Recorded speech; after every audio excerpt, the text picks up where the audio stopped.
Tuhan bersamamu. Dan bersama rohmu.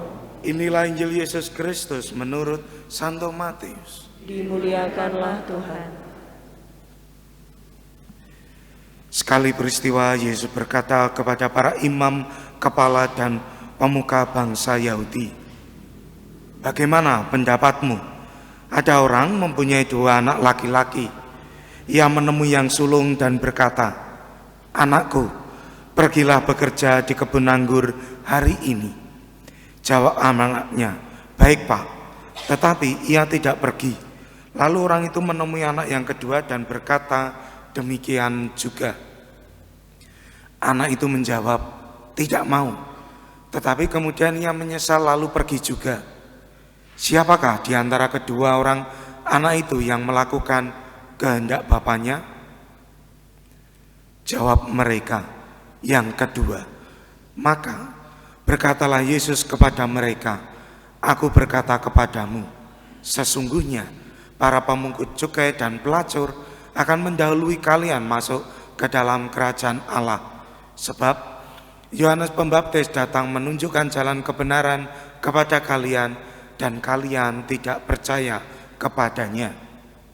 Dan meskipun kalian melihatnya, namun kemudian kalian tidak menyesal dan juga tidak percaya kepadanya."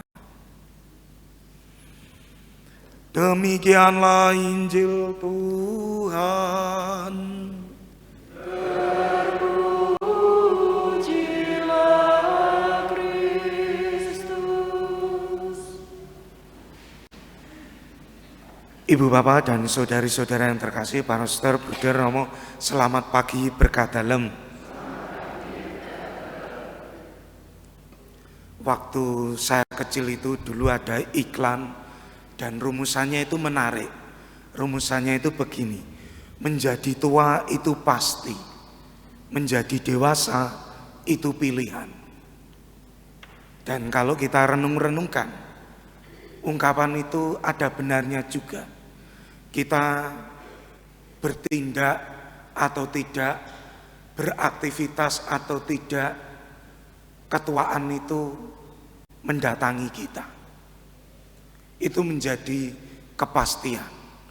Yang dulu rambutnya hitam, pelan-pelan meninggalkan aliran gelap gitu kan, dengan menjadi semakin putih gitu kan. Yang dulu pipinya kelihatan kenceng, semakin kesini semakin kencang gitu. Ketuaan itu pasti, tetapi dewasa itu belum tentu, karena itu terkait dengan pilihan-pilihan kita. Pada kenyataannya kita juga sering mendengar orang berkata, "Wis gede kok kaya cah cilik," bahasa Jawanya. Bahasa Indonesianya sudah sudah besar kok seperti anak kecil gitu kan. Nah, rumusannya bisa kita ganti. Menjadi tua itu pasti, menjadi beriman itu pilihan. Karena apa? Seiring bertambahnya usia kita itu belum tentu loh semakin beriman. Karena itu tergantung dari pilihan-pilihan kita. Dan persis hari ini kita diingatkan oleh bacaan Injil. Anak sulung itu mengatakan ya secara otak, tetapi secara kehendak dia tidak melakukan. Sebaliknya, anak yang kecil menjawab tidak mau, tapi melakukan. Artinya apa? Mengikuti Kristus itu bukan soal otak saja, pengetahuan, oh saya paham kitab suci, oh saya paham ajaran ini dan itu. Pertanyaannya adalah apakah saya dan panjenengan semua sudah melakukan atau belum? Siapa yang tidak paham kalau berdoa itu penting? Siapa yang tidak paham kalau ke gereja itu penting?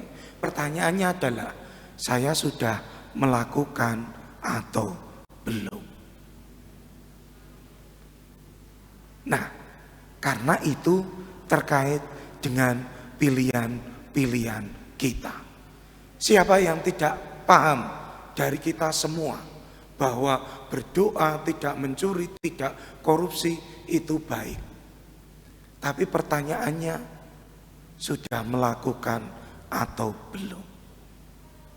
Hari ini kita diingatkan mengikuti Kristus itu bukan hanya soal paham, tetapi soal tindakan, melakukan. Dan itu pilihan kita. Maka ibu bapak dan saudari-saudara yang terkasih, mari kita mohon rahmat Tuhan agar yang kita pilih itu sungguh-sungguh membantu kita untuk kita lakukan pula. Kita mohon rahmat Tuhan agar Roh Kudus menguatkan kita sehingga kita mau melakukan, tidak hanya memikirkan. Kemuliaan kepada Bapa dan Putra dan Roh Kudus.